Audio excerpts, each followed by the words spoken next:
Well, they're showing a lot of florals right now, so I was thinking like Florals? For spring. Groundbreaking. Hola a todos bienvenidos a un nuevo episodio de Cine Trola. ¿Cómo están, chicos? ¿Todo bien? Yo estoy muy bien, por suerte. Estoy relajada. Acabo de volver de 2 semanas maravillosas en la Patagonia, Argentina. Qué país bellísimo que tenemos.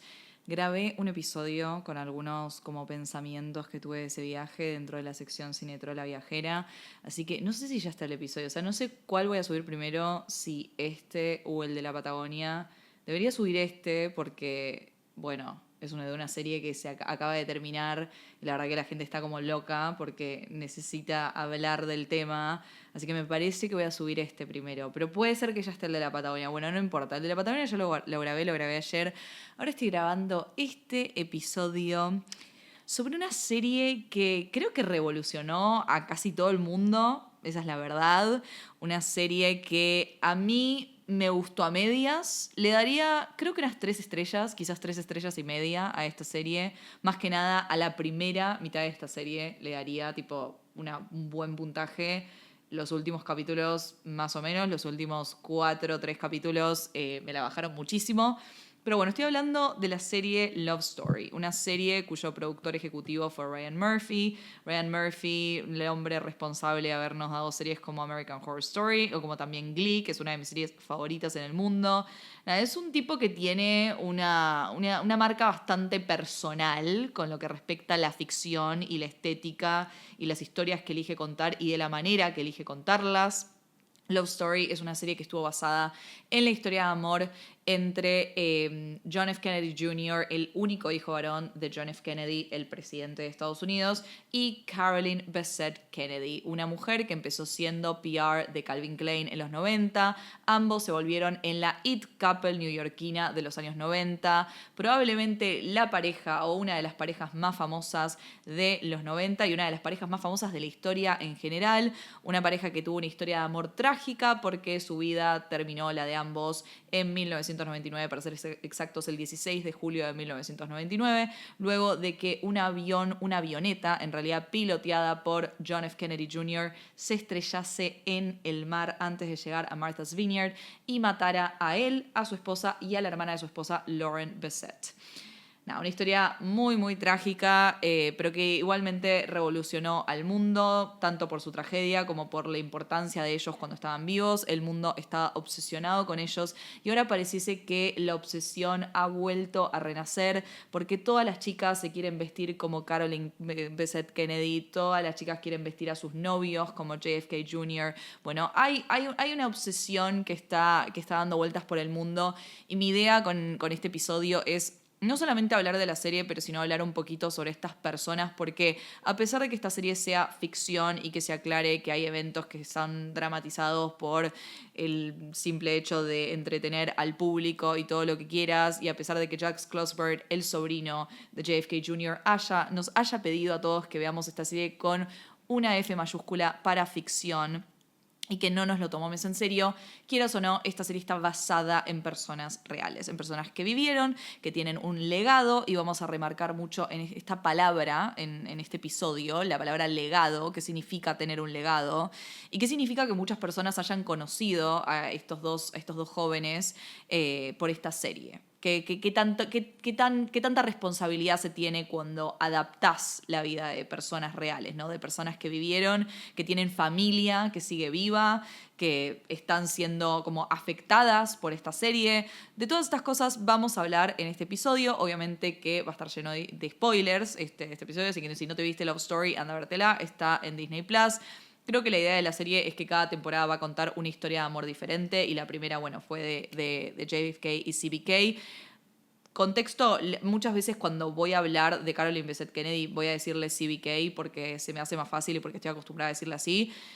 amo la historia de los Kennedy, soy muy fanática desde muy chiquita, desde los 12 años, que estoy como medio hyperfixated con los Kennedy, como Taylor Swift también lo estaba en esa época, en la época de Red. Así que nada, tengo como bastantes cosas para decir, voy a tratar de no irme por las ramas, también porque hay una serie de los Kennedy que va a salir creo que el año que viene, si no me equivoco, porque todavía no se empezó a filmar, se va a empezar a filmar en Londres dentro de poco, bueno, no sé, va a ser una serie como The Crown, pero de los Kennedy que va a explicar toda la historia, así que ahí me voy a concentrar más en explicar tipo toda la historia, de dónde vienen los Kennedy, de dónde surgieron y todo, porque es algo que me interesa muchísimo, pero muchísimo, o sea, me he visto incontables documentales, tengo libros al respecto. Nada, la Royal Family de Estados Unidos, hay gente que está obsesionada con Lady Di, yo estoy obsesionada con JFK, ¿entendés? O sea, esto es así, no lo puedo. Entonces, a mi juego me ha llamado, básicamente, a mi juego me ha llamado. Tengo muchas cosas para contar, así que sin más preámbulo, hashtag sin más preámbulo, los dejo con el episodio de Cine Trola. Enjoy. ¿Qué es un legado? Esta es la pregunta que yo me hice cuando empecé a ver esta serie. En realidad, cuando se anunció que iba a haber una serie sobre JFK Jr. y Carolyn Bessette Kennedy, me lo pregunté cuando terminé de ver esta serie, me lo pregunté cuando leí que Jax Closworth no estaba de acuerdo con que se haga esta serie, con nadie de la familia Kennedy estaba de acuerdo con que se haga esta serie, no están contentos con la representación, sobre todo de la parte de él, de JFK Jr. en esta serie. Y me puse a pensar, ¿no? Porque acá se plantea esta pregunta: ¿cuánta responsabilidad tiene uno en cuando hace una serie basada en personas reales? ¿No? En personas que vivieron, personas común y corriente, que obviamente vienen con una carga importante de figuras públicas, ¿no? Porque sos el hijo del presidente más amado de los Estados Unidos, y ella se casó con el hombre más deseado de los Estados Unidos. Hay una responsabilidad que uno toma con esas cosas. La de él, bueno, vino de nacimiento y no lo pudo elegir. Y lo de ella, bueno, medio que tampoco, porque se enamoró. Obviamente que siempre uno tiene la elección, pero el amor es el amor y todos lo sabemos. Pero la realidad es que cuando me lo pongo a pensar como en un lugar como de un artista, de un creativo, y de querer contar una historia, en este caso, bueno, Ryan Murphy queriendo contar la historia de amor entre estas dos personas, ¿cuánta responsabilidad tiene él? ¿No? ¿De dónde viene la responsabilidad? ¿Hay responsabilidad cuando son figuras públicas, cuando su historia es de dominio público? Y acá es donde me pongo a pensar en la palabra legado y en qué es dejar un legado. ¿Y cuál es el legado de JFK Jr. y de Carolyn Bessette Kennedy? ¿Cuál es el legado de estas personas cuyas vidas terminaron antes de lo previsto? Personas que tenían sueños, personas que tenían ideales, personas que tenían objetivos por cumplir. JFK Jr. iba a probablemente postularse como gobernador de Nueva York en el año 2003. Previamente había pensado en postularse para el Senado. Un nenito, porque le voy a decir nenito porque creo que el mundo siempre se quedó con la famosa imagen de JFK Jr. saludando el ataúd de su padre durante el funeral, que también fue el día de su cumpleaños número 3. Porque recapitulemos un poco para atrás y empecemos a hablar de JFK Jr., quizás nuestra parte como más famosa de la pareja. La persona que siempre fue famosa, que nunca tuvo, no tuvo la elección de no serlo, porque desde que nació la gente sabía quién era. El único hijo varón del presidente más amado de los Estados Unidos, John Fitzgerald Kennedy. El presidente que supo unir una nación. El presidente que abogaba por los derechos civiles.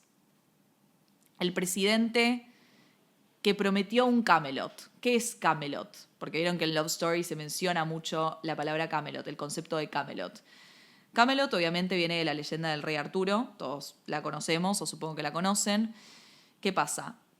Cuando fallece JFK, luego de que fallece John Fitzgerald Kennedy, en Dallas, en noviembre de 1963, su esposa, Jacqueline Kennedy, por supuesto, conocida por todos también, da una entrevista para Life Magazine en donde ella dice una cita muy famosa de la canción Camelot, del musical Camelot, del que ella dice que JFK era muy fanático, y que había una cita que era la siguiente. Ella dice en la entrevista que no se olvide nunca que hubo un lugar que, por un breve y brillante instante, fue conocido como Camelot. Esta es la cita de la canción del musical de Camelot. Y ella le agrega: habrá otros grandes presidentes, pero nunca otro Camelot. Acá viene un paralelismo que va a marcar no solamente la historia de Estados Unidos, pero en particular la historia de los Kennedy, que es el concepto de Camelot.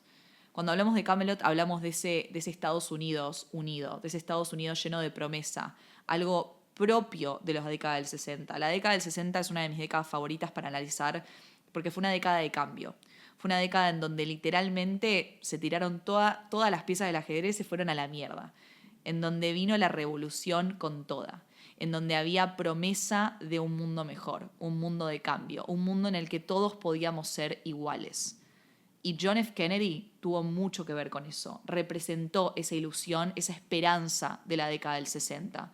Su asesinato se encadenó directamente en la desilusión de finales de los 60 y el cinismo de los 70, dentro de un montón de otras cosas que pasaron. Pero el asesinato de John F. Kennedy fue como romper esa esperanza, fue como romper esa ilusión de un mundo mejor. La gente lloraba. Les recomiendo muchísimo, si no se vieron la serie Mad Men, véansela porque para mí es un ejemplo perfecto, es un análisis de una década a través de personajes y un análisis de personajes, qué sé yo, pero el capítulo donde se muere John F. Kennedy, donde lo asesinan, es tremendo. Los race riots, como de la nada la gente lloraba. Era como que se había roto la ilusión de una promesa. Se había roto una promesa de un mundo mejor, de un país mejor, de un país unido. Y ahí viene el concepto de Camelot, cuando dice, por un breve y brillante instante. Un breve y brillante instante. Camelot es efímero. Camelot es un estado de prosperidad, pero también es un estado efímero. Y cuando muere JFK y se hace el funeral, y vemos la famosa imagen que recorrió al mundo de JFK Jr., un nenito de 3 años, que en su cumpleaños estaba despidiendo a su padre, lo despide de una manera tan trágica, tan inocente y tan llena de responsabilidad, por así decirlo. Cuando esa imagen recorre el mundo, tenés a toda una nación diciendo, ahí está nuestro Camelot. Ahí está nuestra promesa de volver a ese Camelot, de volver a esa prosperidad, de volver a esa ilusión, a esa esperanza. Ahí tenés ese legado. Y ahí él, con tan solo 3 años, absorbe una responsabilidad inmensa, absorbe expectativas que obviamente que no podía elegir no tener. Nunca él tuvo una elección, nunca tuvo una elección de, bueno, yo no quiero ser famoso, no voy a ser... No, es un pibito que se crió con esas expectativas. Obviamente que después, durante toda su crianza y todo, pasaron un montón de cosas. Jackie Kennedy se vuelve a casar para poder asegurar la seguridad de sus hijos, porque en 1968 asesinan al tío de JFK Jr. y Caroline Kennedy, su hermana. Asesinan al hermano de JFK, Bobby Kennedy, mientras él estaba postulándose para presidente. Lo asesinan de casi la misma manera que lo asesina a su hermano. Y ahí es cuando Jackie Kennedy dice, no, pará, los próximos son mis hijos, literalmente están matando Kennedys, van a matar a mis hijos. Y ahí ella decide casarse con Aristóteles Onassis, el famoso magnate, que tenía una seguridad de la concha de la lora muchísimo más grande que la que puede tener un presidente, literal. Entonces ella decide casarse con él para poder darle una vida segura a sus hijos. Allí es cuando JFK Jr., va a Brown, estudia, se mete en política, pero no tanto. Pero es para mí en los años 80 cuando él da el discurso de introducción a su tío, Ted Kennedy, que se postula como senador, que fue un senador muy famoso, Teddy Kennedy. Cuando JFK Jr. le da el discurso de introducción a Ted, que lo pueden buscar en YouTube y búsquenlo porque es un discurso que te deja como la piel de gallina de lo bien que se maneja, de lo bien que habla, de lo bien que maneja al público. Tiene un encanto que realmente no se veía desde su padre. Cuando él da ese discurso, para mí, ahí él se posiciona como persona política. Se posiciona como persona política y le vuelve a dar la esperanza a la nación norteamericana de que ahí estaba su heredero, de que ahí estaba el heredero de Camelot. Entonces, ¿qué pasa cuando toda tu vida creciste siendo famoso? Y no solamente creciste siendo famoso, sino que también creciste con unas expectativas enormes de un país entero. Quizás de un mundo entero, ¿no? Porque todo el mundo, o casi todo el mundo sabía de los Kennedy, casi todo el mundo sabía quién era JFK Jr., ¿no? Era el foco de la promesa, el foco de qué va a ser este chico. ¿Qué pasa? JFK Jr. era un pibito, como cualquier otro en cierto punto. En el fondo, era un pibito que se quería divertir. Yo lo llamo así. Era un pibito que se quería divertir y encima era extremadamente lindo porque fue nombrado el hombre más sexy del mundo y la verdad es que lo era porque era extremadamente hermoso, o sea, una locura. Y además, era un chaboncito que le gustaba play around, era un womanizer. Él ha estado con Madonna, con Sarah Jessica Parker, con, por supuesto, Daryl Hannah, con Brooke Shields. O sea, el tipo le gustaba. El tipo le gustaba salir, estaba con quien quería. O sea, tenía un poder y un privilegio enorme. Pero al mismo tiempo, él siempre como que quiso un poco ser del pueblo, por así decirlo. Él vivía en Nueva York, vivía en un loft en Tribeca. Para ser exactos, en 20 North Moore Street. Si quieren ir en Nueva York, si quieren pasar, está tipo la fachada de su departamento, todo. Vivía en un departamento sin doorman, o sea, no tenía un portero, no tenía seguridad. Él siempre dijo que no quería tener seguridad, tipo, no quería tener guardaespaldas ni nada por el estilo. Él quería, tipo, tener como la vida más terrenal posible. Quería ir en bicicleta a todos los lugares. Él, no sé, jugaba al fútbol en Central Park e invitaba a los paparazzis a que jueguen con él, que esto es lo que pasa en el primer capítulo de Love Story, que te lo muestran. Todo esto es real. Él se manejaba de esta manera por Nueva York y también eso lo hacía ser tan querible, ¿no? Yo creo que eso es algo muy de un político. Yo creo que él tenía mucho el ADN político desde ese lugar. Como que quería estar con la gente. Él quería sentirse uno más. Tenía dentro de todo una buena relación con los paparazzis. Obviamente que había peleas y todo. Es más, hay videos en internet si quieren buscarlos, mucho más de los que mostraron en Love Story. Él tenía encontronazos con los paparazzis, es decir, más que nada cuando lo seguían a lugares en donde él buscaba privacidad, como puede ser la playa o lo que sea, pero cuando estaba por las calles de Nueva York o lo que sea, es como que él entendía la prensa. Creo que es algo igual muy propio de los Kennedy, muy propio de la gente que se crió con la fama y se crió con la prensa, ¿no? Hay amigos de él que dicen que a veces no se le preguntaban qué se siente entrar a un restaurante y que todo el mundo sepa quién sos, pero vos no sabés quién es nadie. Y él decía, bueno, es que siempre fue así. Él estaba acostumbrado, creo que también esa era una de las mayores diferencias entre él y CBK, entre Caroline y él, porque él había nacido con la fama, había nacido con los medios. Para él no había otra realidad posible. En cambio ella sí, o sea, ella toda la vida fue una persona común y corriente y de la nada se metió en la fama y la lanzaron a los perros. También por eso entraba el no entendimiento de él hacia ella, ¿no? Yo siento que él nunca la llegó a entender del todo y eso es algo que han dicho sus amigos, los amigos de ambos, que el mayor problema entre ellos era que él no la entendía, que él no entendía cómo ella de la nada le costaba tanto ser parte de la vida pública.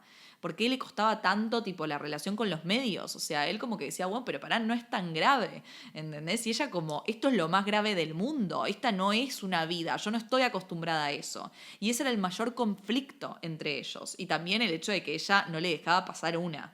Ella se las mandaba a guardar todas, cosa de que él no estaba acostumbrado.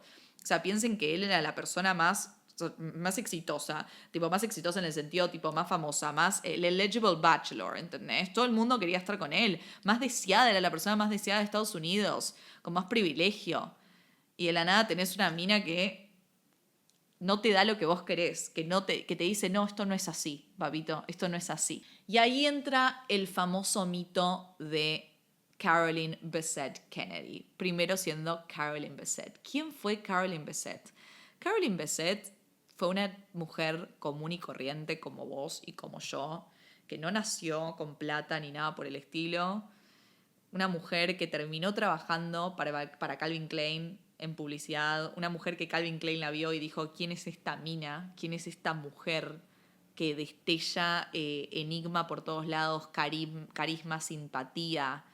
Y al mismo tiempo es tan enigmática, tan misteriosa, tan etérea, por así decirlo. Le han descrito mucho como con la palabra etérea a Caroline Bessette Kennedy. Y vos ves fotos y todo, y es la razón también por la cual todos estamos obsesionados con ella hoy en día también. Porque las chicas la ven y dicen, Dios santo, yo quiero ser ella. Y no es el hecho de tipo, me quiero vestir como ella. Porque si hay algo que Caroline tenía era que la ropa no la vestía ella vestía la ropa. Ella venía antes que la ropa. No es la ropa, chicos, no es la ropa. Es ella, es el aura, es la autenticidad, es poder llevar una prenda como vos querés llevarla, no como todo el mundo te dice que la tenés que llevar. Y él tenía lo mismo. Acá voy a decir algo. A mí, personalmente, me gusta mucho más el estilo de él que el de ella, porque es más parecido al mío. Creo que él era una persona muy divertida al momento. Era una persona muy divertida en general, pero también era una persona muy divertida al momento de vestirse. Él, por ejemplo, odiaba el negro. Odiaba el negro. Él no entendía, como encima en los 90, claro, era todo blanco y negro, todo minimalismo, y él no le gustaba. Él decía que no entendía cómo la gente se vestía todas negro, cómo las mujeres estaban todo el tiempo vestidas de negro, que a él no le gustaba, se lo decía a Caroline. No entiendo por qué te vestís tanto de negro. Me hubiese encantado que pongan estas cosas en la serie. Y ella como, ¿qué me importa lo que a vos te gusta? Vos te vestís para el orto. A ella no le gustaba cómo se vestía él. Porque se ponía cualquier cosa, esa es la realidad. La gente que lo conocía le criticaba su estilo. Que ahora todas las chicas quieren que sus novios se vistan como JFK Jr. En ese momento, los amigos de él, las amigas de todos te decían a él, ¿qué te estás poniendo? Él tipo se ponía mucho ropa, chalecos, gorros que se traía de viaje. Porque él era un tipo de mundo, claramente. Había recorrido el mundo. Y a cada lugar que iba, él se traía algún gorro, se traía algún accesorio y se los ponía, tipo, se los mezclaba en la ropa. Y ella decía, por Dios, ¿qué se puso este tipo? ¿Entendés? Y a él no le gustaba cómo se... O sea, le parecía que, obviamente, que yo era una fashion icon y le encantaba cómo se vestía, pero no le gustaba que usaba tanto negro. Hay una anécdota que a mí me encanta, que es que en la última fiesta de Navidad que hacen para George, antes de que él fallezca, en 1998...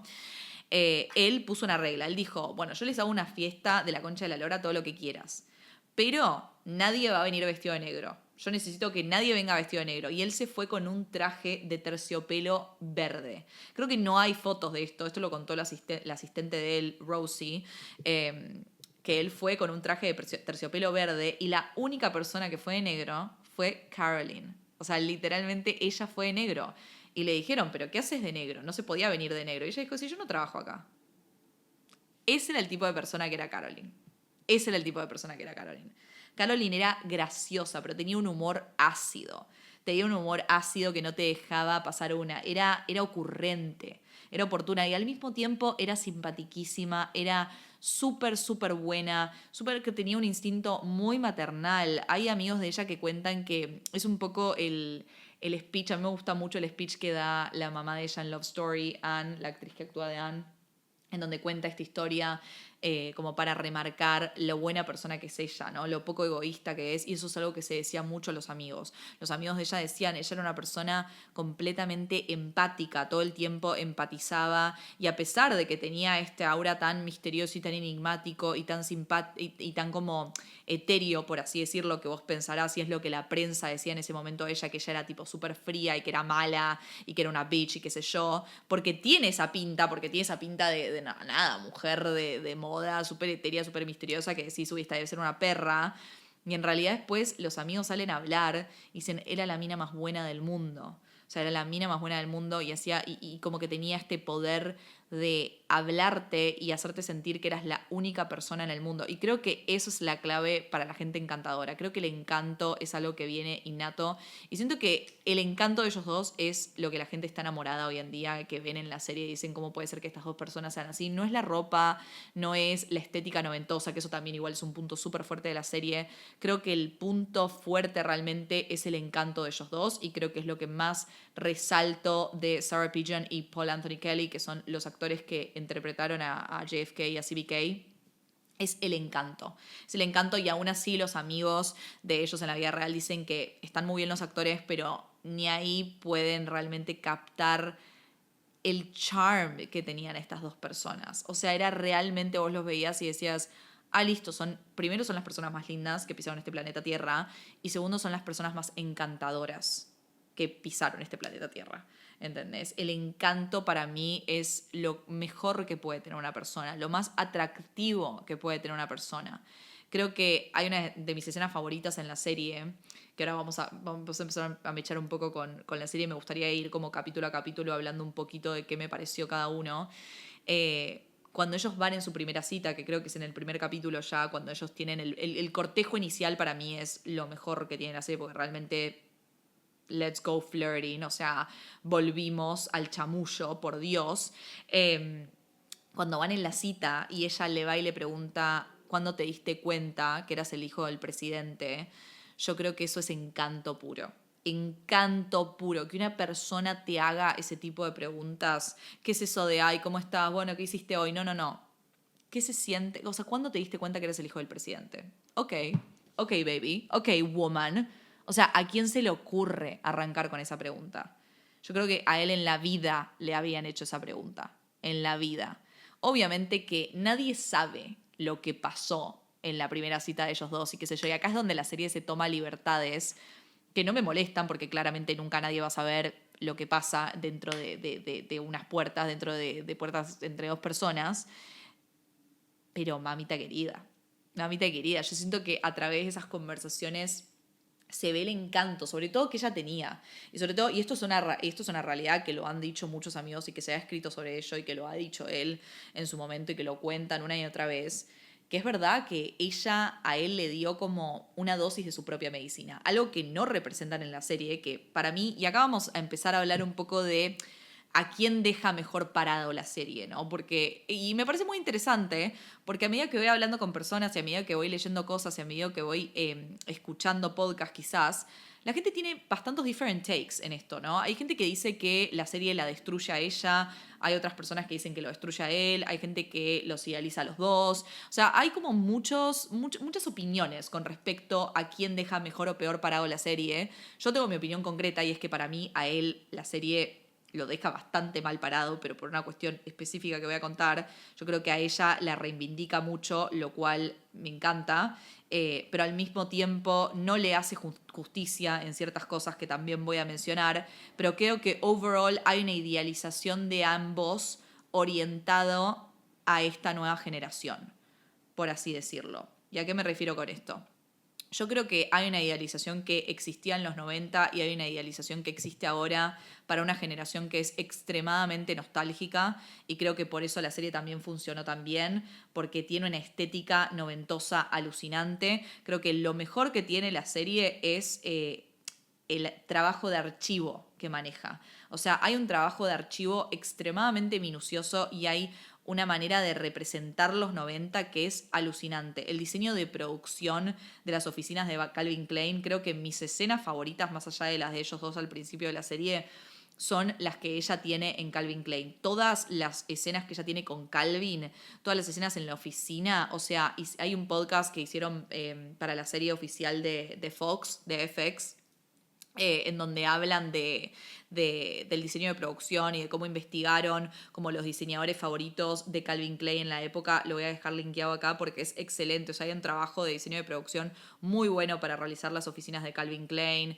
Hay gente que trabajó en Calvin Klein en los 90 que salió a decir que la verdad es que era bastante parecido a la serie, o sea, como que lo hicieron bastante bien, cómo se ve Nueva York en los 90. Todo es aspiracional para nosotros. Obviamente que nosotros en este momento somos una generación nostálgica y vamos a anhelar esos tiempos en donde había más conexión humana, donde no habían celulares, en donde la gente se hablaba cara a cara, en donde podías fumar adentro de los bares, te da un toque Sex and the City. O sea, obviamente que esta serie la iba a romper con nuestra generación, pero creo que los personajes de ellos están idealizados un punto para apelar más aún a nuestra generación. ¿Y a qué me refiero a esto?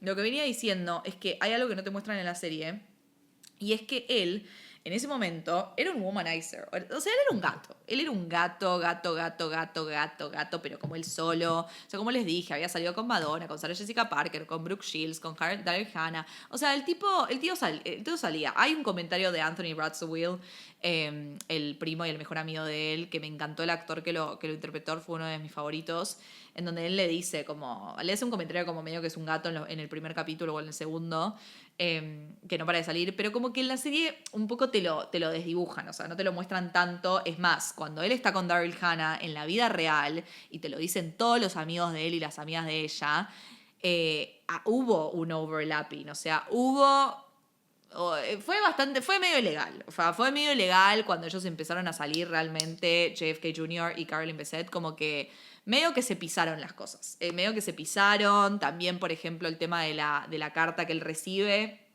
Se dice que básicamente él es verdad que recibió una carta, pero no fue tan tranqui como te lo muestran en la serie. Básicamente esa carta que él recibe de uno de los amigos más cercanos de él, que después supuestamente ella se entera quién fue y lo corta del grupo de amigos, no se sabe quién fue ni nada. pero supuestamente él recibe esa carta, él la carta se la tira a ella, como medio como en un restaurante, tipo se la tira y como que ahí cortan durante un año y en ese año él vuelve a estar con Daryl Hannah. Bueno, no sé, como muchas cositas que obviamente nunca vas a saber 100%. Algo que, por ejemplo, dijo Carol Radziwill, que fue la esposa de Anthony Radziwill, que no está en la serie, que me parece terrible porque también ella era la mejor amiga de Caroline. Tipo, cuando JFK empieza a estar con Caroline, claro, el mejor amigo de él era Anthony. Entonces, y creo que la serie ni siquiera te deja en claro lo tan mejor amigos que eran Anthony y JFK Jr. Y ahora voy a hablar un poquito de eso cuando hable de sus últimos años de vida, que fue 1999. ¿Cómo se dice? Carol, que era la esposa de Anthony, era la mejor amiga de Caroline. O sea, Carol y Caroline. Hay demasiados Caro, ¿no? Caroline, Caroline, Carol. O sea, yo no puedo más. O sea, no sé cómo voy a poder hacer todos estos nombres. Pero bueno, cuestión que eran mejores amigas y ellos eran como medio los 4 Musketeers. Y ella, Carol salió a decir que cuando le preguntaron de la carta y eso, ella dijo que ella sabía solamente una vez que JFK Jr. fue y le dijo tipo a Caroline, tipo, no, porque me dijeron esto de vos. Y que ella solamente le respondió, ¿y sabes todas las cosas que dicen de vos? Y vos te quedás, claro, tal cual. Y él literalmente no supo qué contestarle, porque dijo, claro, o sea, esta mina me va a dar vuelta todo. Esta mina es mucho más inteligente que yo, que vos, que todos nosotros juntos, y es lo más oportuno del mundo. O sea, ocurrente, la ocurrencia inventó ella. Por favor, qué mujer. Caroline Bessette Kennedy. Qué mujer, eso es lo único que dijo Carol, así que nada. Nos tomaremos, yo tomo anécdotas y se las voy tirando. Perdón si este episodio está siendo completamente desordenado, pero nada, es la única manera que me sale porque tengo como muchas cositas que quiero contarles, entonces se las voy tirando a medida que me voy acordando y a medida que vamos hablando. Pero bueno, hablando de la serie en específico, me gustaría ir como capítulo a capítulo hablando un poquito de lo que va pasando y mis opiniones al respecto, mechándoles con cosas de la vida real de ellos dos, que sé de entrevistas y de libros y todo esto. Bueno, el primer capítulo, el pilot episode, a mí me encantó, como yo dije, la primera parte de esta serie para mí es alucinante, yo siento que es romance puro, es chamullo, es Nueva York en los 90, es nostalgia, esto es lo que está bien. Sarah Pigeon, o sea, es imposible que no te enamore, tipo, realmente vos la ves y decís, qué pelo, qué ropa. Yo no podía más. Es más, hubo un cambio bastante grande dentro de lo que fue entre la preproducción y la producción de la serie, porque cuando salieron las fotos promocionales, creo que antes de que empiecen a filmar, de Sarah Pigeon como Caroline Bessette Kennedy, la gente se volvió loca, porque no sé si las vieron, pero googleenlas porque son terribles. Ella estaba vestida, pero horrenda, con ropa que parecía extremadamente barata y fea, y el pelo estaba muy rubio. Bueno, la gente se volvió loca, y ahí es cuando la producción se puso la 10 y empezó a tener un trabajo de archivo que terminó siendo lo mejor de la serie. O sea, yo me saco el sombrero con el trabajo minucioso de vestuario y de diseño de producción que tienen. O sea, las prendas son casi exactas y si no son exactas son de la misma colección que ella había tenido esa prenda. O sea, realmente Caroline, para mí, la moda de ella, la clave de la moda de ella no es el minimalismo y no es tipo como, ay sí, 90s minimalism y quiero copiarla y qué sé yo. O sea, Caroline era una persona auténtica y yo creo que eso es lo mejor que puede tener un ser, hombre, mujer, lo que sea, al momento de vestirse, al momento de expresarse. O sea, la ropa tiene que ser algo que resuene con vos. Y si no resuena con vos, entonces no. ¿Saben la cantidad de historias que hay de cosas que JFK Jr. le ha regalado a Caroline y que Caroline las tuvo que ir a cambiar porque no resonaban con ella? Hay una historia de un reloj que JFK... un reloj era...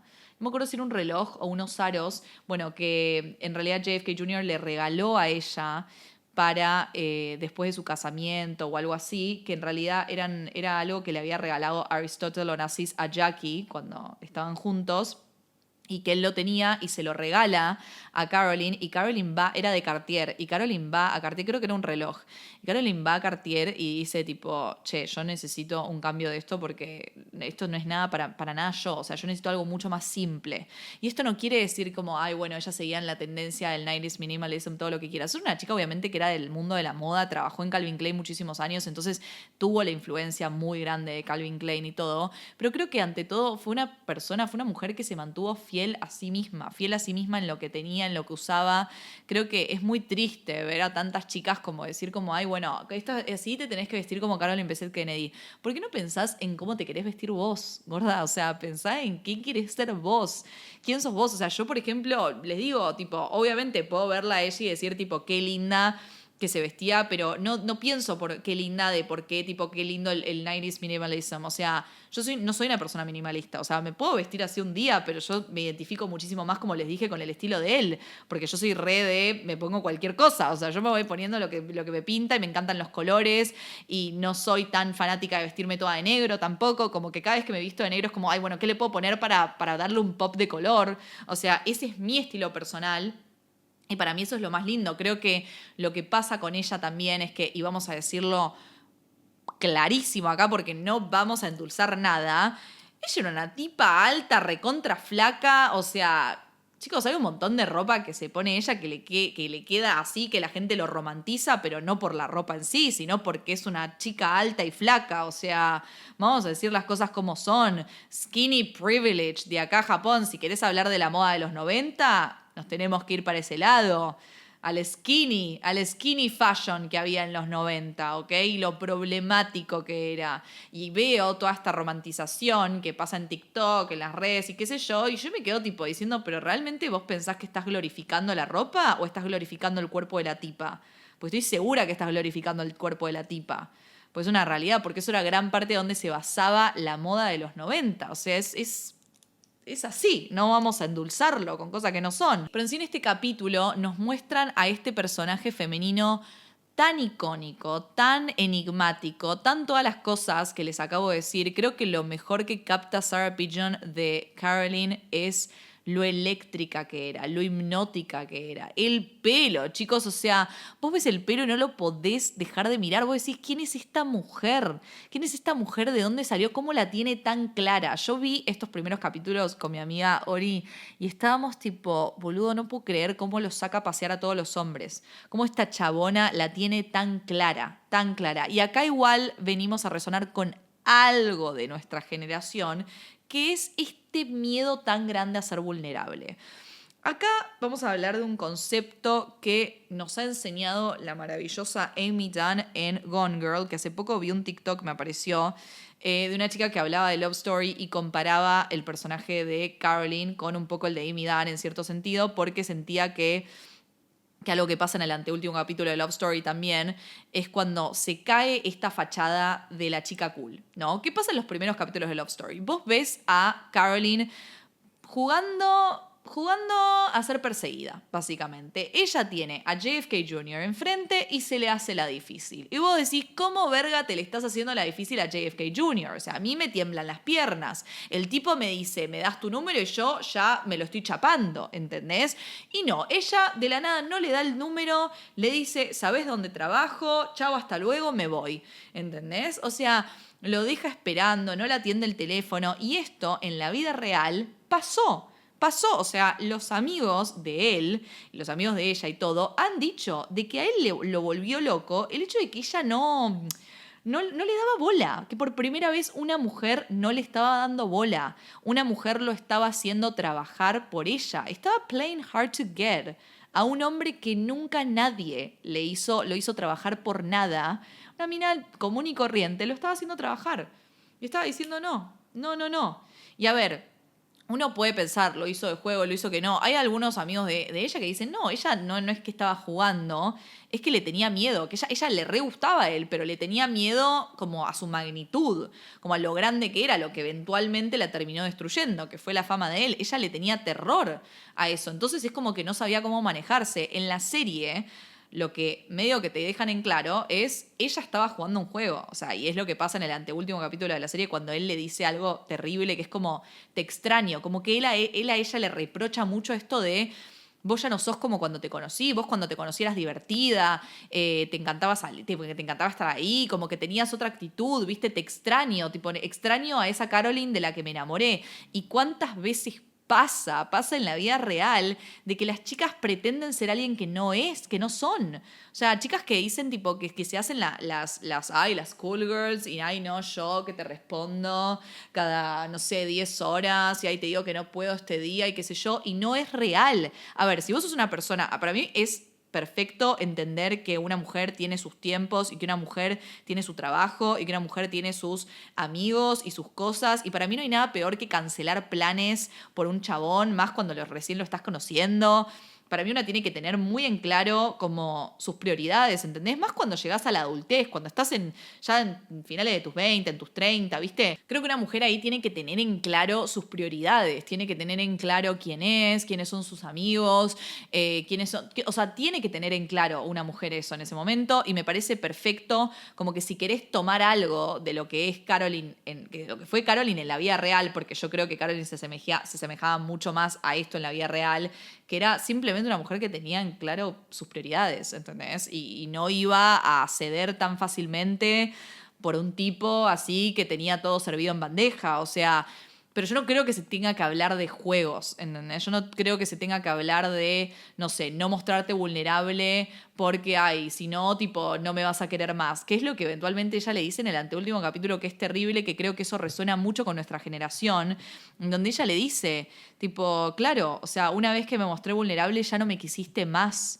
O sea, vos querés que vuelva a ser ese personaje elusivo, ese personaje misterioso, esa que tipo te dejaba colgando, ¿entendés? Cuando dejé de ser eso, cuando empecé a ser yo, cuando empecé a querer mostrarme tal cual era, cuando te amé, cuando me enamoré de vos y cuando me entregué a vos, ahí me dejaste de querer. O sea, ahí esa persona ya no te gustó más. Y acá es cuando digo que para mí a él lo dejan bastante mal parado, porque yo no creo que haya sido así en la vida real. Yo no creo que él haya sido una persona que de la nada tipo dejó de gustar de ella o la dejó de querer porque, no sé, porque ella ya no se mostraba tipo así enigmática ni misteriosa, porque... Y esto para mí acá también la dejan como que no le hacen justicia a ella y a su personalidad en los últimos capítulos, porque la gente ha dicho, no es que Caroline tipo de la nada dejó de salir y se quedaba en su casa siempre o lo que sea. Sí es verdad que pasaba mucho más tiempo en la calle, es verdad que los paparazzis eran súper agresivos con ellos, es verdad que ella lo súper sufría, tipo todo eso es verdad. Pero también ella estaba metida en caridades, ella iba a fiestas, ella se juntaba con amigos, ella seguía siendo una mujer que salía, que estaba ahí, no es que de la nada se había detenido su vida, no es que se había perdido por completo, ni nada por el estilo. O sea, la serie lo dramatiza a un nivel que es exagerado y que a mí un poco me mata porque... Siento que la destruyen por completo. Siento que la destruyen por completo y ella seguía siendo graciosa hasta el final, lo seguía sacando a pasear a este tipo una y otra vez. O sea, siento que también en el anteúltimo capítulo, cuando tienen ese battle episode, en donde es todo en el departamento de ellos y están discutiendo y todo, que es como el único quizás análisis de personaje un poquito más profundo de ellos dos, además de que creo que ambos actores están como en registros muy distintos. Ella está muy en telenovela mexicana y él está de madera, porque todo bien con Paul Anthony Kelly, lo queremos, me parece un tipazo, es hermoso. Sé que mayormente lo contrataron porque era el único que se presentó que se parecía más a John F. Kennedy Jr. y también que tenía vello corporal y bueno, todas esas cosas. Bastante de madera el muchacho. Creo que fue su primer trabajo actoral. Y bueno, a veces ella se lo come. Igualmente creo que capta algo muy de lo que era JFK Jr., que era el encanto. O sea, él vos lo ves y decís, ay, mamita querida, yo también caería por vos. Yo caería todo lo que quieras. O sea, cómo no amarte, cómo no pensar que vas a ser mi presidente algún día. Otra cosa que la serie te va por otro lado es que en la serie como que ya vieron que le dice a él, tipo, prometeme que tipo no vas a querer ser presidente, prometeme que no te vas a meter en política, y él se lo promete. Bueno, esto nunca pasó, chicos. O sea, él se iba a meter en política, él tenía bien en claro que él iba a estar en política. O sea, él lo sabía. O sea, sabía que iba a ser político. Es más, muchos amigos de ellos dicen que él se estaba preparando para postularse como gobernador en el año 2003 para la ciudad de Nueva York. O sea... Él siempre supo que tenía el ADN político y ella tampoco estaba en contra de eso. Ella no estaba en contra de eso. O sea, es más, ella hubiese sido una tremenda primera dama. ¿Qué crees que te diga? O sea, yo creo que honestamente él hubiese se hubiese postulado para presidente. Yo sé que sí. Y hay algo que lo que me molesta de esta serie, y es la poca política que tiene. O sea, estamos hablando de una serie de los Kennedy y no hay política. O sea, todo se siente extremadamente superficial. O sea, sobre todo en los últimos capítulos, ellos están sufriendo y están tipo como completamente posados y todo es romantizado a un nivel que para mí es excesivo. Es excesivo y hay muy poca política, muy poca política. O sea, él era una persona política. Era una persona política. En la serie te lo hacen querer como si fuese un banana que no le gusta laburar. O sea, chicos, en la revista George, él la rompió con esa revista, ¿entienden? O sea, él fue un visionario. Él quería hacer una revista que mezclase cultura pop y política, que era lo que básicamente era él. Él era un personaje de la cultura pop y al mismo tiempo tenía el ADN político. Era la persona para unir la cultura pop y la política. Era la persona para lograr que la gente se preocupase por la política como también se preocupaba por el cine, por la música. O sea, era la persona para eso. O sea, el chabón revolucionó todo poniendo a Cindy Crawford vestida de George Washington, ¿entienden? O sea, era una revista sexy, era una revista interesante, era una revista que revolucionó el mundo editorial. Pero ¿qué pasó? Lo que para mí pasó, y lo que era él, es que él no tenía los huevos suficientes para ser periodista. Él no tenía los huevos para ser periodista. Es una realidad. Él era un político. O sea, él tenía que ser político. Él trató como de encontrar su lugar en la política a su manera, que es lo que hizo con George. Para mí, George era un medio para un fin. El fin era ser un animal político. El fin era posicionarse él en el mundo de la política. Y utilizó George como medio para eso, porque él tenía que entender quién era fuera de su familia. Tenía que entender de qué manera podía entrar a la política, ¿no? Él siempre, los amigos de él lo han dicho y también decían lo mismo que de ella, es que él no tenía un problema con la fama, y ella tampoco es que tenía un problema con la fama, tenían un problema con ser famosos porque sí. Él no quería ser famoso porque sí, él quería haber hecho algo para que lo reconozcan, él quería tener reconocimiento por algo. Por ejemplo, cuando él tenía a George, él se bancaba tipo los paparazzis y todo, lo veía como un medio para un fin, porque para él era publicidad para su revista. En cambio, ella no tenía nada para publicitar. Entonces ahí a ella le jodía. Ella no tenía nada para publicitar. No tenía nada de ella, porque además había dejado su trabajo. Otra cosa que me molesta, punto aparte. Estoy sacando, este episodio es un quilombo bárbaro, pero espero que me sigan. Algo que a ella es tremendo lo de la serie, yo detesto, es cuando ella deja a Calvin Klein. Que en la vida real, ella deja a Calvin Klein para no ofuscar como a John con la revista y todo, y para ayudarlo también con George y todo. O sea, literalmente ella deja a Calvin Klein porque todo por el macho en la vida real. Y en la serie como que vos no entendés por qué deja a Calvin Klein. Vos no entendés por qué deja a Calvin Klein. Es muy raro como de un capítulo a otro ella pasa a decir en la cena con los Kennedy, en Hyannis Sport, ella dice que le encanta trabajar, que llama a su trabajo, que no tiene ningún problema con trabajar ni nada por el estilo. Y al otro capítulo está de la nada, va a renunciar a Calvin Klein y vos no tenés ni un momento en donde ella se lo cuestione. No tenés una escena en donde ella tome la decisión. Simplemente la ves que de la nada va a renunciar a Calvin Klein. Y después de la nada está aplicando a un trabajo para Ralph Lauren. Y vos tipo decís, like, what's going on? O sea, no entiendo por qué lo dejaste, no entiendo si quisiste renunciar por esto. O sea, no se entiende y la serie tiene mucho de eso. Y tiene mucho de eso con ella, que también obviamente que es el personaje del que menos se sabe, como por ejemplo toda la historia familiar de ella. Es como que te la ponen por arriba, pero tampoco profundizan tanto. Es como que siento que por momentos la serie se queda con dos personajes que funcionan como maniquíes. Que funcionan como maniquíes en una serie que en cierto punto es como una vidriera.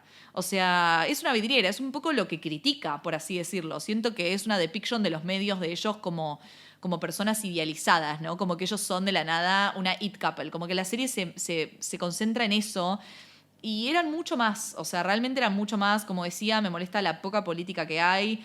A él lo ponen como un tipo que no trabajaba en la revista, que no le importaba, cuando en realidad hay un montón de cosas súper interesantes de la revista George. Por ejemplo, en 1998 fue el impeachment de Bill Clinton, que si no saben de lo que estoy hablando, por favor, googleen e infórmense. Pero en 1998 fue el impeachment de Bill Clinton, que fue algo que revolucionó al mundo político, al espectáculo también, porque tenía que ver con una affair, con la affair con Mónica Lewinsky, con una mentira, que le había mentido bajo juramento y todo. Y de la nada, todo, o sea, no solamente todos los diarios, todas las revistas, todo el mundo estaba cubriendo el impeachment de Bill Clinton, excepto la revista George, excepto la revista que se basaba en mezclar política y cultura pop. Y él decidió no cubrirlo, porque, again, no tenía los huevos para ser periodista, no tenía los huevos. Él ahí empezó a pensar como, uy, lo hago, no sé, tipo las relaciones, viste, como todo ese quilombo que se hacía en la cabeza, porque él era muy así, era muy correcto también dentro de todo, y no lo cubrió. Y yo no puedo entender cómo eso no lo muestran en la serie. O sea, ¿cómo en 1998 no me mostrás eso? Los últimos años de JFK Jr., sobre todo el último año, es un año tremendo para él. Su mejor amigo de toda la vida, Anthony Radziwill, ¿ok? Anthony Radziwill, que en la serie, la verdad que te lo minimizan de una manera terrible. O sea, ni su esposa está en la serie. Y para mí fue su relación más importante. Dare I say, más importante que Caroline. Yo creo que en 1999, JFK Jr. estaba sufriendo más por la muerte inminente de su amigo, de su mejor amigo de toda la vida, que también era su primo, Anthony, que su casi divorcio con Caroline. Porque es verdad que en 1999 ellos empiezan couples therapy en abril, por así decirlo, porque tenían que salvar su matrimonio, ellos lo querían salvar. El tema de ellos es que para mí tenían una relación tóxica en el sentido de que se mataban, o sea, se volvían locos. Pero él mayormente estaba sufriendo porque se le estaba muriendo el mejor amigo. Chicos, Anthony Radziwill se muere se muere menos de un mes después de que se muere John.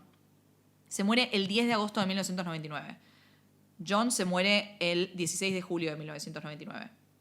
O sea, John estaba preparado, en realidad no estaba preparado porque él lo negaba, él tenía esta cosa, lo cuenta la esposa de Anthony todo, que John no podía tolerar el hecho de que Anthony se iba a morir, no lo podía tolerar. Él ya había escrito la eulogy que iba a leer en su funeral, o sea, la eulogy del funeral de Anthony es la que escribió John, pero porque la escribió antes de morirse. Es más, Anthony se había ido a vivir a Martha's Vineyard, a la casa de ellos, para poder pasar sus últimos meses con John, porque John quería pasar sus últimos meses con él. Cuando John se fractura, vieron que tiene el yeso ahí, él se fractura creo que en mayo, si no me equivoco, y le sacan el yeso el día antes de volar a Martha's Vineyard, el día de su muerte, pero cuando se fractura, él dice, bueno, menos mal, voy a estar tirado todo el día para poder pasar más tiempo con Anthony. Eso era lo que a él más le importaba en sus últimos meses de vida, fue lo que más le importó. Ese año fue el año más terrible de su vida, 1999. Su revista George estaba por cerrar. Porque ¿qué pasa también con la revista George? George empieza con un éxito rotundo. Tiene un montón de sponsor, todo, la rompe. ¿Qué pasa? A medida que fue pasando el tiempo, George se publica por primera vez en 1995. Empieza a pasar de que con todos los sponsors y todo, la revista sí, estaba buena, pero tampoco es que la gente se interesaba tanto. Además de que JFK Jr. era bastante tibio.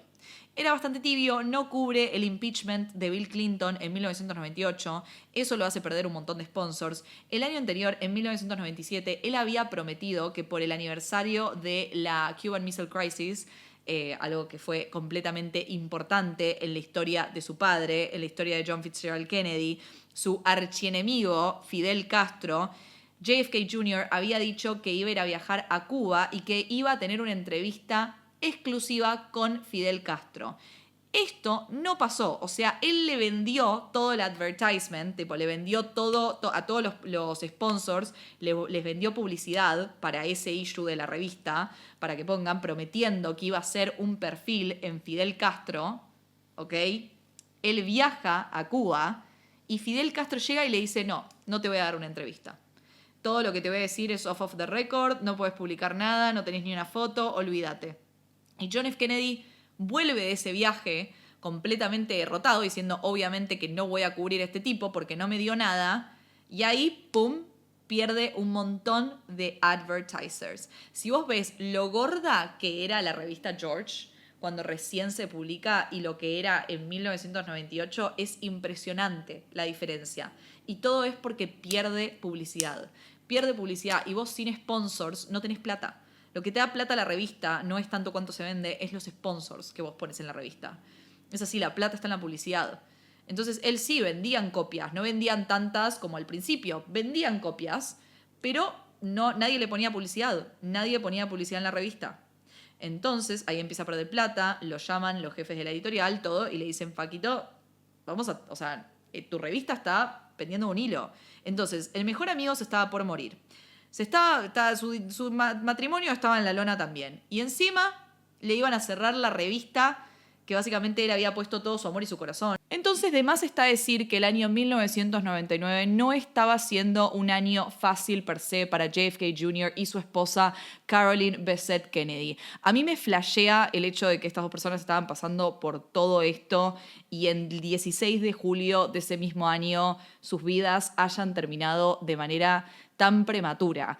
No me detengo a hablar tanto de la hermana de Caroline, Lauren Bessette, simplemente porque no era una figura pública y no hay tanta información sobre ella. Al mismo tiempo es una tragedia enorme, como que pienso bastante cuando leo sobre esta tragedia o cuando veo algo sobre eso, sobre esto. Es muy loco pensar que había una tercera persona ahí, que era la hermana de Caroline, una hermana que básicamente tomó este vuelo porque la iban a dejar a ella en Martha's Vineyard y después ellos iban a ir a Hyannis Sport para la boda de la prima de JFK Jr., Rory Kennedy, que en la serie también medio que te muestran que Caroline es como que al principio tipo no quiere ir porque está mal con John y termina yendo porque quiere arreglar las cosas y porque sabe que es importante para John. En la vida real no fue así. Caroline no quería ir a la wedding, es verdad, ella no iba a ir a la wedding y termina yendo porque si no iba era básicamente un escándalo. O sea, la publicista de John salió a decir que justamente fue la publicista la que la convence a Caroline de que vaya a la wedding, porque dijo, si no vas, esto va a estar en toda la prensa, se van a salir rumores de que no están juntos, no es el momento para hacer un escándalo, y esa es la razón por la cual Caroline decide ir a la wedding, a la boda, en primer lugar. O sea, no es porque quiere tratar de hacer las cosas bien. Otro factor que la serie, por supuesto, romantiza y dramatiza, que tampoco me parece mal porque creo que si hay algo que la serie hace es presentarte un romance. O sea, la serie se llama Love Story y el concepto de la serie es contar historias de amor icónicas en la historia y nosotros no queremos ver algo real. Nosotros queremos ver ficción, queremos ver romance, el romance que veíamos de chiquitas en las comedias románticas. Creo que hablando con varias amigas y con varias de ustedes en redes sociales, me encontré con una crítica bastante general a la serie y es que de la nada yo estaba viendo una rom-com en los primeros capítulos y de un capítulo para otro se transformó en un drama, se transformó en una película de terror. Y ahí me pongo a pensar qué es lo que nosotros queremos como sociedad, porque obviamente que todo lo que consumimos y todo lo que nos gusta y todo lo que no nos gusta habla de quiénes somos como sociedad, como siempre digo, eso es lo que a mí más me fascina de la historia y me fascina del consumo histórico, ¿no? De lo que consumimos, de lo que consumió cada década, de lo que consumió cada generación. Entonces, cuando veo Love Story, una serie que está ambientada en los 90, que cuenta una historia noventosa con personajes de los 90, con personajes reales de los 90, digo, ¿por qué en los 90 la gente estaba obsesionada y por qué nosotros hoy en día estamos obsesionados también? Porque somos generaciones completamente distintas. Yo creo que la generación de hoy en día está obsesionada por una cuestión de nostalgia, más allá de la nostalgia, obviamente, como de la nostalgia de la ambientación de los 90 en Nueva York y toda la romantización que puede haber de eso y un momento en donde había más contacto humano y no existían los celulares y todo lo que ya sabemos. Yo creo que lo que hace la serie de Ryan Murphy es algo que ya mencioné en este episodio, que es apelar a una generación nueva a través de conceptos nuevos, como puede ser la falta de vulnerabilidad. ¿Y a qué me refiero con esto? ¿Por qué estamos tan obsesionados con Love Story? ¿Por qué estamos tan obsesionados con el personaje de Caroline Bessette Kennedy? Porque Caroline Bessette Kennedy es una mujer que no se mostró vulnerable y que consiguió al hombre más deseado en Estados Unidos y capaz en el mundo. Hoy en día te diría que en el mundo, porque están todas obsesionadas con JFK Jr. Ya no es un tema de Estados Unidos, están todas. Acá en Buenos Aires, todas obsesionadas con JFK Jr. Y Caroline Bessette Kennedy pudo conseguirlo. ¿De qué manera? No mostrándose vulnerable. Como dije, en la vida real quizás ella no estaba jugando un juego. Quizás simplemente ella estaba siendo una mujer segura de sí misma, que tenía sus planes, que tenía sus amigos y que no le iba a dar a este tipo las cosas tan simples como él pensaba que se le iban a dar porque todo el mundo se las daba. Quizás era una mujer que tenía miedo por la fama que él tenía, por lo que significaba. Nunca lo vamos a saber porque no tenemos a Caroline acá para que nos lo diga. Y lamentablemente no la vamos a tener. Entonces, lo único que podemos juzgar es lo que nos muestra esta serie de una manera ficticia. Acá voy a juzgar la ficción plenamente. O sea, personaje ficticio. Ahora no voy a hablar de la Caroline real porque no. Ahora, lo que nos quiere mostrar la serie es una mujer que jugó el juego. Que jugó el juego de hacérsela difícil. Algo que resuena plenamente con nuestra generación. Porque, como dije, uno entra a redes sociales y tenés a una chica dándote consejos de cómo conseguir un hombre y tenés que ser un black cat, tenés que ser un gato negro. ¿Qué es un gato negro? Básicamente una mujer que se deja perseguir. Una mujer que se hace la difícil. Una mujer que no responde los mensajes al toque. Una mujer que siempre está ocupada. Una mujer que si no le confirmás la cita el día anterior, listo, ya tengo planes. No importa si no hiciste planes igual, en tu cabeza. Es una mujer que siempre va a estar en su estado femenino, ¿ok? No importa si vos no sos así, tenés que ser así. Tenés que pretender ser así. Y cuando yo me pongo a ver en redes, porque obviamente yo soy una consumidora y tengo redes sociales, como vos, como yo, como todos, me meto en Instagram y veo estos videos, en TikTok y todo, y lo primero que me pongo a pensar es en la palabra vulnerabilidad. ¿Qué es la palabra vulnerabilidad? ¿Qué significa la vulnerabilidad? No, mostrarse tal cual sos, mostrar lo que te pasa, mostrarse sin filtros es la vulnerabilidad. Hay un texto que leí en Substack hace poco, muy cortito, que lo voy a dejar linkeado acá, que es una chica como haciendo un análisis de la palabra vulnerabilidad y habla de cómo los hombres y las mujeres llegamos a este mundo completamente desnudos, ¿no? Si vamos al mito de Adán y Eva, ¿no? Son un hombre y una mujer desnudos. Desnudos, que no tenían ni zapatos, no tenían ropa, nada. Y uno piensa en nuestro primer contacto con la tierra. ¿Qué pasaría si nosotros vamos así desnudos por la vida? Caminamos descalzos. ¿Qué pasa? Nos lastimamos con las piedras, nos lastimamos con insectos, nos lastimamos con ciertas cosas que nos podemos encontrar en la calle, en el pasto, en cualquier lado. Entonces ahí se crean los zapatos, se crea el calzado. El calzado está para protegernos, la ropa está para protegernos. Obviamente que después entran los conceptos de pudor y todo, y desnudez, y eso son construcciones sociales. Pero el primer uso de la ropa, el primer uso del calzado es la protección. Es la protección frente a todo lo que nos tira la madre naturaleza, el mundo. La vulnerabilidad, en parte, es estar sin esa protección, de alguna manera. La protección que nosotros nos ponemos, la protección que le ponemos a nuestra vulnerabilidad, a nuestros sentimientos, a nuestro ser, está para no salir lastimados, porque tenemos tanto miedo a salir lastimados que decimos, no, voy a poner muros adelante mío, adelante de todos mis sentimientos. Pienso en mi generación y pienso en los momentos en donde aprendimos a no ser vulnerables, porque cuando uno nace obviamente es completamente inocente y viene al mundo como vinieron Adán y Eva, como vinieron los primeros hombres. Venimos desnudos al mundo, sin protección alguna. Y los que nos enseñan a protegernos, los que nos protegen antes de que nosotros podemos protegernos son nuestros padres, nuestras familias, o deberían ser nuestros padres. Hay gente que no tiene ese privilegio, que a veces parece algo común y en realidad no es algo común porque hay un montón de gente que no lo tiene. Hay un montón de niños que no los tienen. Pero nuestros padres son los que en principio nos deberían enseñar a protegernos y nos deberían proteger cuando nosotros no podemos aún. Nos visten, nos ponen calzado y a medida que vamos creciendo vamos entendiendo más acerca de los dolores a los que nos podemos someter, vamos entendiendo más del mundo, de las personas, de los sentimientos, vamos sintiendo más porque vamos conectando con el otro. Y ahí empezamos a entender el concepto de la vulnerabilidad, quizás sin entenderlo del todo. Yo, si tengo que pensar en la primera vez que me di cuenta que no podía ser vulnerable, pienso en los gustos que yo tenía cuando era muy chica, pienso en las cosas que me gustaban, pienso en las series, pienso en la música, pienso en el gen de fangirl que yo tenía cuando era chica y que sentía que no lo podía mostrar en el colegio, no lo podía mostrar en mi vida social, que la primera vida social que yo tenía, que no la puedes elegir porque es el colegio, que es el que te meten tus padres, y vos no puedes elegir con qué personas te relacionás porque es la que te tocó, y dentro de eso elegís como lo que más resuena con vos. Y pienso en que yo no podía mostrar mis gustos. Yo no podía mostrar quizás lo que más me identificaba, lo que más hablaba de mí en ese entonces, que eran las cosas que me gustaban. Era mi manera de ser vulnerable en ese momento.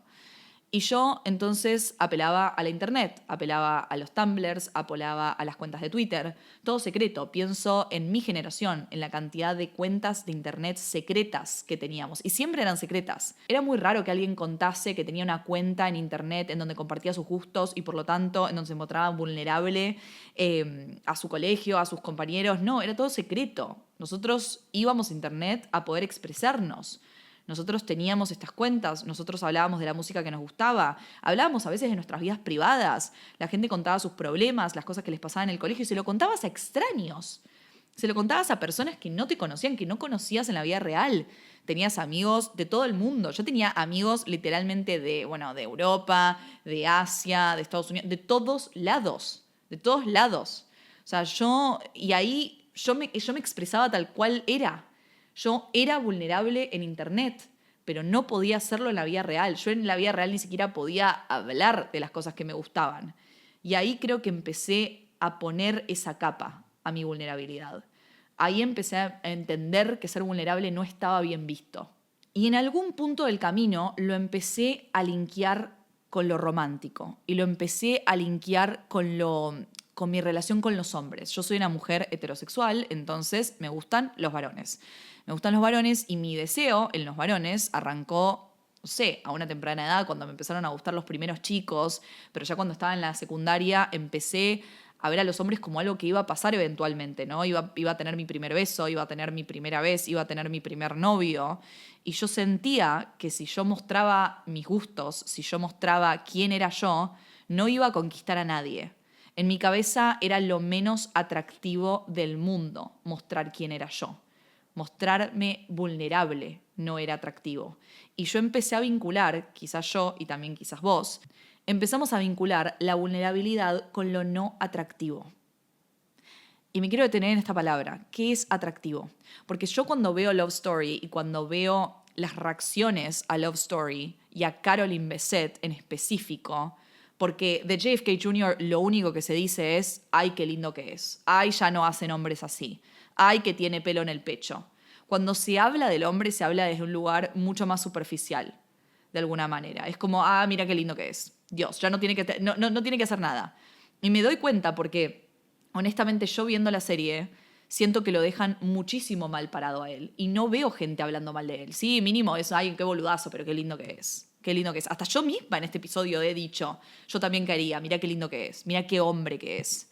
En cambio, cuando se habla de ella, se ve a alguien aspiracional. Veo a las mujeres queriéndose vestir como ella.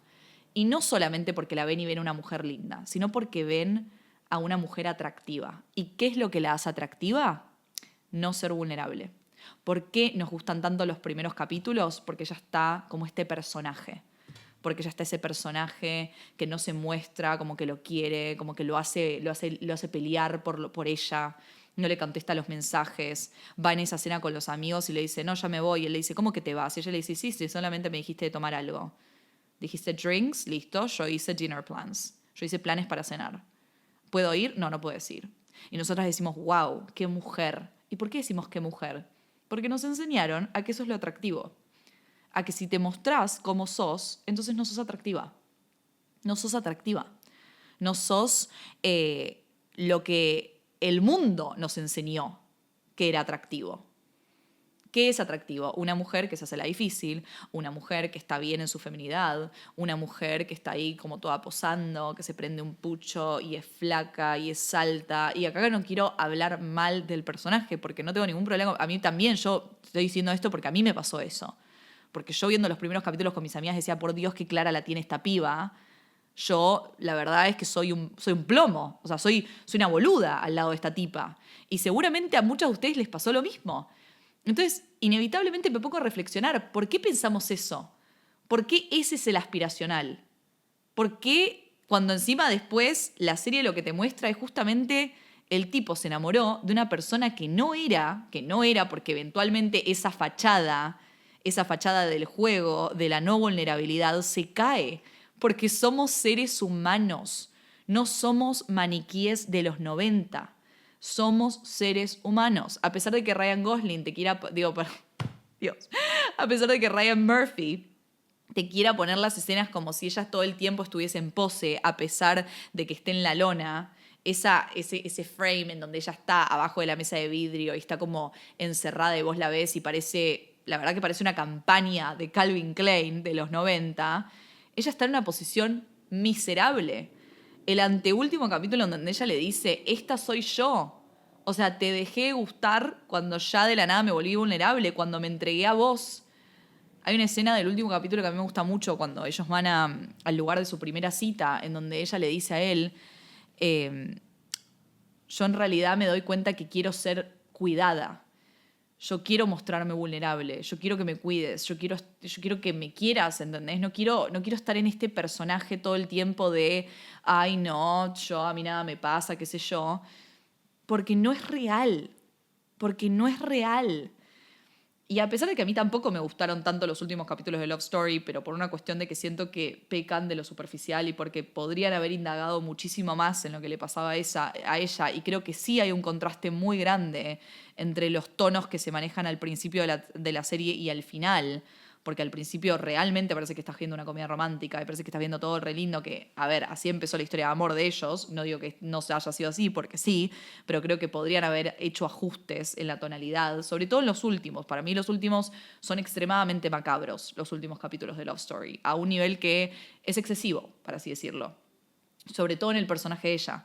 Pero bueno, esto tiene que ver más también con quiénes eran ellos en la vida real. Pero lo que te muestra la serie es básicamente eso, es un hombre que se enamoró de una fachada. Se enamoró de una fachada y después cuando esa fachada se cayó y apareció la mujer real, la mujer de carne y hueso, que tiene sus mambos, porque todos tenemos nuestros mambos, y tiene su personalidad real, ¿no? Y sus crisis y sus sentimientos, y sentimientos que quizás clashean con los suyos, porque vienen de realidades distintas, porque él lo que no entendía era como, ¿cómo puede ser esto tan un tema para vos, ¿entendés? Cuando para mí fue la realidad. Y la realidad es que lo que te muestra la serie del personaje de JFK Jr. es que él es un egoísta. Él es un egoísta que nunca pensó en el otro, nunca tuvo que pensar en el otro porque se crió así. Él es un pibe que nació en cuna de oro, pero más de cuna de oro, con un montón de privilegios, con todo el mundo teniendo expectativas sobre él, pero también con un amor incondicional sobre él, con una especie de protección hacia él, porque justamente era la promesa de volver a Camelot. Y de la nada se encuentra con una mujer que es una mina común y corriente, que no está acostumbrada a ese mundo, y él pretende que ella lo esté, porque también todas las otras personas con las que él había salido eran personas que también estaban acostumbradas a la fama, en cierta medida. Entonces era como que él podía manejarse mejor. En cambio, esta mina no tenía ni idea.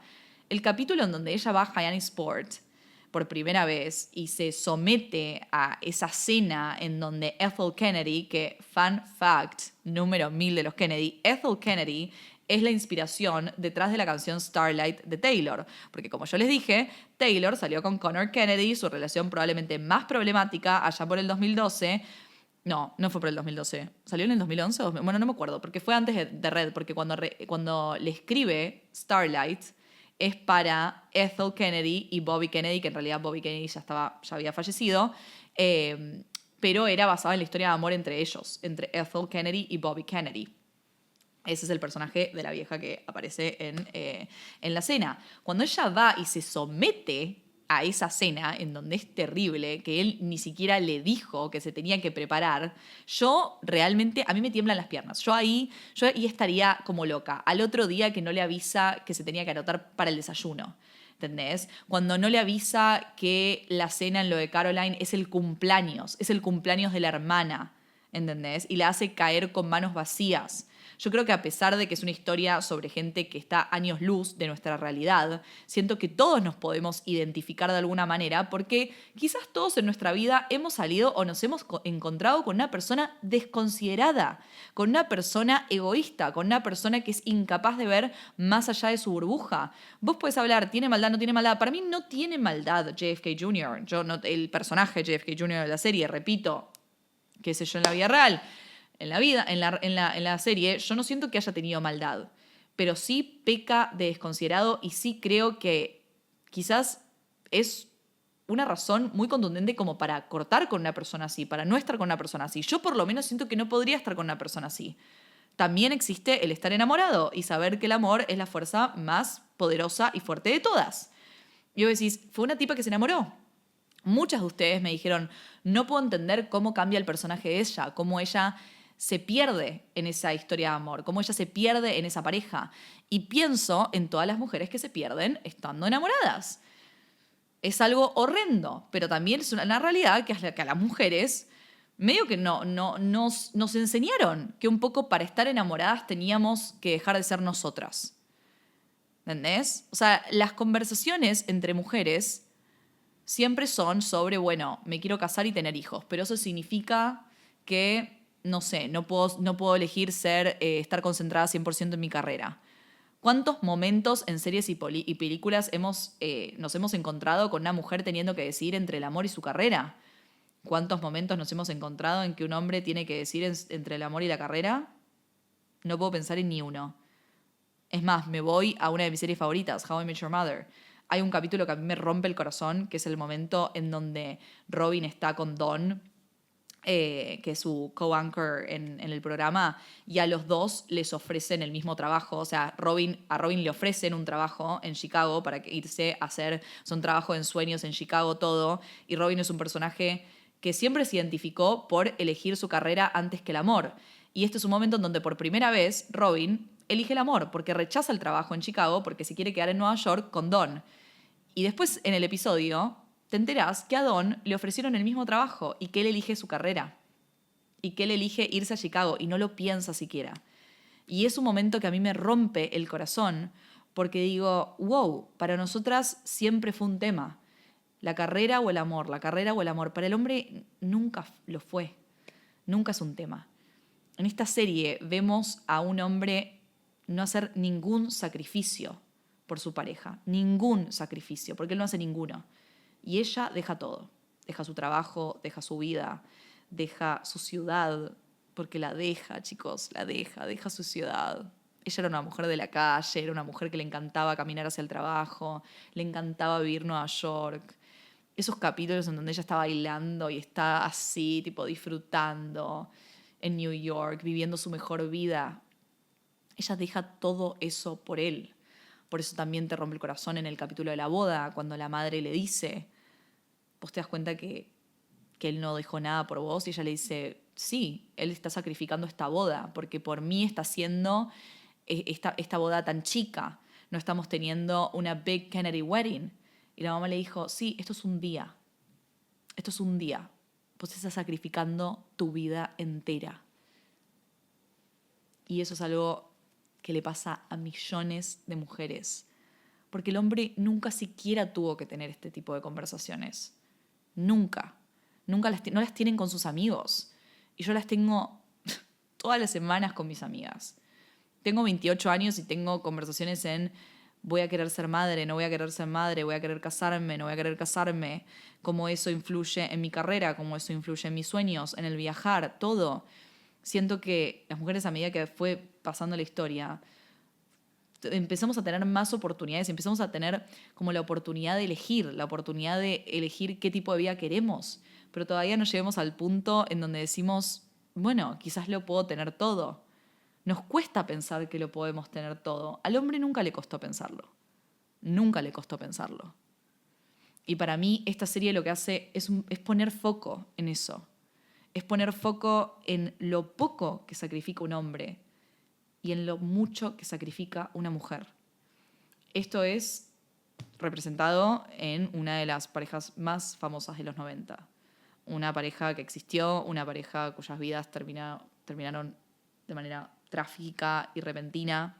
Podría estar horas hablándoles sobre esta historia, podría estar horas hablándoles sobre todo lo que sé sobre estas personas, sobre miles de podcasts que escuché, artículos, documentales, todo. Todo esto está en internet, pueden investigarlo, pueden todo, pero me parece que lo interesante acá es reflexionar por qué nos obsesionan tanto, reflexionar cómo nos hace acordar ella a Carrie Bradshaw, reflexionar qué significa este tipo de mujer para nosotras, qué es lo que buscamos, por qué romantizamos tanto el no ser vulnerable, por qué nos gusta tanto ver eso, por qué sentimos que eso es a lo que hay que llegar. Ese es el camino para conseguir un hombre como JFK Jr. ¿Qué es un hombre como JFK Jr.? ¿Queremos un hombre que sea así de desconsiderado, que sea así de descuidado? ¿Podemos ver más allá de la fachada linda, así, toda hombreza de macho de un varón? No sé, te lo puedo relacionar con también el rise del conservadurismo que estuvo habiendo en estos últimos años. Pienso en cómo la adolescencia cada vez está más muerta. Pienso en que casi ya no existe la adolescencia porque las nenas es como que pasan, siento que de la infancia, de la niñez a la adultez en cuestión de años. Siento que ya se perdió ese momento entre la infancia y la adultez, que es la maravillosa adolescencia, que todavía estás siendo una niña, que te estás descubriendo, que jugás con tus amigas, que te pones como brillitos en el pelo, que te empezás a maquillar, pero de una manera también como infantil. Los momentos en donde yo me ponía una flor en el pelo y quería ser floricienta, siento que eso ya se perdió. Se perdió porque también somos presos de una generación, y estoy quizás hablando de una generación más abajo de la mía, porque yo sí tuve una adolescencia muy infantil y muy linda, muy, muy linda, y lo agradezco mucho, pero lo veo en mis sobrinos, lo veo en mi sobrina que tiene 16 años y que la vi tener 14, la vi tener 13, 14, 15, 16, todo, la vi crecer. Y puedo decir que somos una generación, que esa generación está presa de una palabra de mierda llamada cringe. Me estoy yendo por las ramas, puede ser, pero bear with me. Porque es una generación que le da mucho miedo quedar mal en redes sociales. Porque es una generación que se crió con las redes sociales, que nació con las redes sociales. No conocen un mundo en donde no existe Instagram, en donde no existe TikTok, ¿entendés? Para ellos es, ay, Dios. Por ejemplo, yo cuando hablo con mi sobrina de 16, ella me dice como, no puedo subir historias. Subir historias es de influencer. ¿Qué? O sea, cuando antes las redes sociales se habían creado para que cada uno pueda expresarse libremente. Hoy en día es como, no, bueno, si subís historias está reservado a ser influencer. Vos no podés hacer eso a menos que seas influencer. Ay, no, ¿qué estás subiendo? Qué cringe. Solo yo a los 15, 14 años no existía la palabra cringe. Yo me ponía una flor en el pelo, me podía cualquier cosa, los rulos al aire, me vestía como se me cantaba el orto y era un horror. Y no me importaba, porque no existía, no era presa de un concepto de quedar mal. Y decir, ay no, qué horror, tengo que ser... O sea, hoy yo veo a las nenas y se visten como pibas de 25, ¿entendés? Y tiene que haber algo raro en eso. Tiene que haber algo que estemos sacrificando con eso, ¿entendés? Entonces no me sorprende que un personaje como el de Caroline Bessette Kennedy, que se presenta toda así, toda adulta y toda mujer y toda como nonchalante y misteriosa y enigmática, apele tanto a nuestra generación. Podemos pensar que en los 90 apelaba porque estaban, en los 90 era una era del minimalismo, del simplismo, era la era de las modelos, de las top models, ¿entendés? Y Caroline Bessette Kennedy era lo simple hecho mujer. O sea, era una mujer que no usaba casi maquillaje, que era PR de Calvin Klein. Era la mujer que pudo obtener al hombre más deseado de la época, JFK Jr. O sea, pero yo creo que a lo que apela hoy en día es una idea de lo que nosotras aprendimos a romantizar. Y que cada vez viene peor. Y dentro de esa romantización tiene que haber algo que esté mal. Porque creo que nos saca mucha humanidad. Nos saca mucha humanidad y nos saca lo que más nos hace humanos, que es la vulnerabilidad. Estoy pecando de luna en Piscis. Siempre voy a pecar de luna en Piscis. Para finalizar este episodio, me gustaría decir unas pequeñas palabras sobre esta serie. Como dije, yo creo que le doy unas 3 estrellas y media, por así decirlo, a pesar de que tengo un problema con puntuar así las películas y las series, pero bueno, ponele que 3 estrellas y media le doy. Creo que es una serie que empezó muy, muy bien, que pudo captar un momento en la historia muy específico, de una manera alucinante, un trabajo de archivo que me pongo de pie, que está increíble, unos primeros capítulos que son muy, muy fuertes, pero creo que se pierde en lo superficial. Creo que en los últimos capítulos, sobre todo, no hay sustancia. Creo que peca de algo que es tragedy porn, o sea, esta serie está obsesionada con la tragedia, creo que desde el primer momento, o sea, ya abrir con el día que ellos fallecen, abrir con el avión despegando, me parece mortal, me parece terrible, no estoy de acuerdo.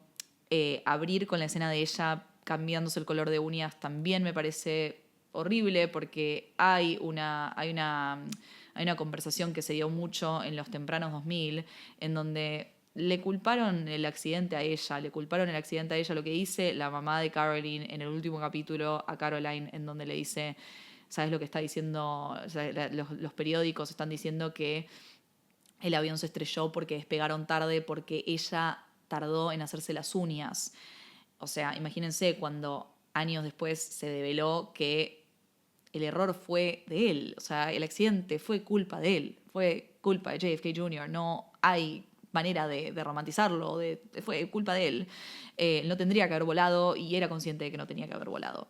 Y estando esa conversación en los medios, me parece un poco tétrico arrancar con esa escena, me parece tétrico arrancar con ella cambiándose el color de uñas, me parece tétrico toda la charla que hay sobre aviones, sobre ella hablando con la hermana de que van a... No sé, todo es tétrico, me parece fatal que hayan mostrado el momento en donde ellos están adentro del avión. Yo no pensé que se iban a animar a hacer eso y Ryan Murphy me sorprendió otra vez con lo morboso, porque lo mostró el momento que no nos podemos ni imaginar lo que pasó dentro de esa cabina, probablemente no, el momento más desesperante en la vida de estas personas, y lo muestra como si fuesen maniquíes. A mí personalmente no me gustó la romantización de este momento, para mí simplemente no lo tendrías que haber mostrado y listo, tendría que haber corte a negro y ya está.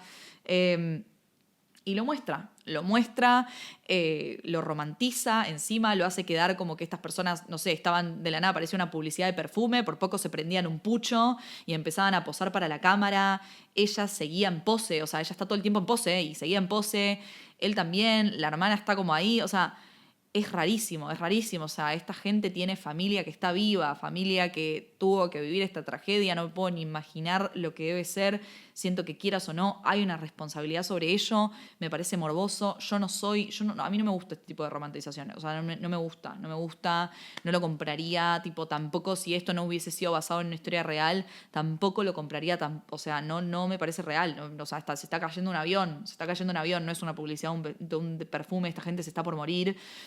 Ojalá nunca se enteren cómo los encontraron, porque es terrible. O sea, yo no puedo. No transo con todo esto, no transo con cómo se desenvolvió ese último capítulo. Me parece un horror.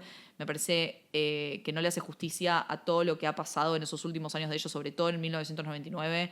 No puedo entender cómo el capítulo arranca con ellos entrando a Couples Therapy. Y mencionan lo de Anthony una vez en ese capítulo cuando fue probablemente lo más doloroso que le pasa a él en todo el año. No me parece que vaya a las chapas de esa manera, me parece que le faltaban mínimo 4 capítulos más para desarrollar bien. Siento que gastan mucho tiempo en cosas, ejemplo, como romantizando la época y romantizando como toda la atmósfera alrededor de ellos y como...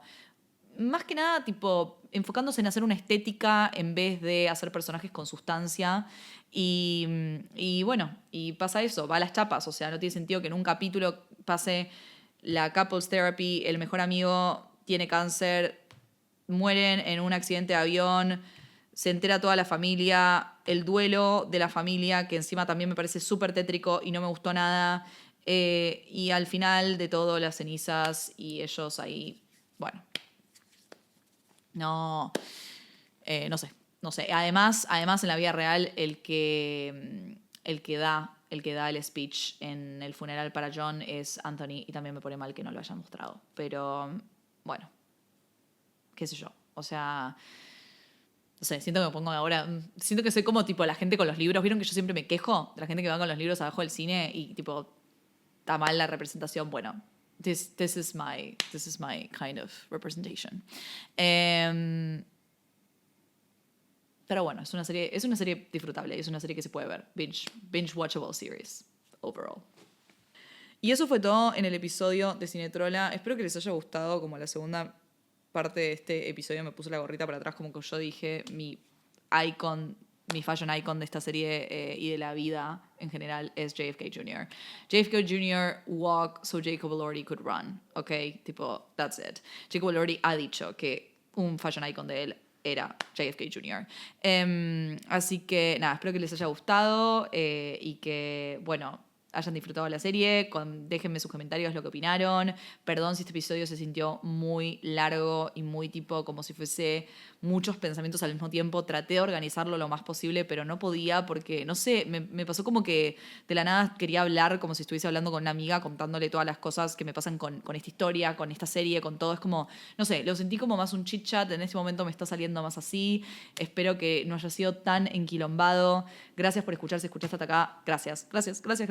Me puedes encontrar en Instagram como @cinetrola, @cinetrola también en TikTok, en YouTube. En Substack es cinetrola.substack.com. La sobremesa es mi newsletter. Y sí, creo que no me queda más nada. Así que nada, cliquea el follow button acá. Si estás en YouTube, subscribe, todo lo que ya sabes. Y nos vemos en el próximo Cinetrola. Hasta luego.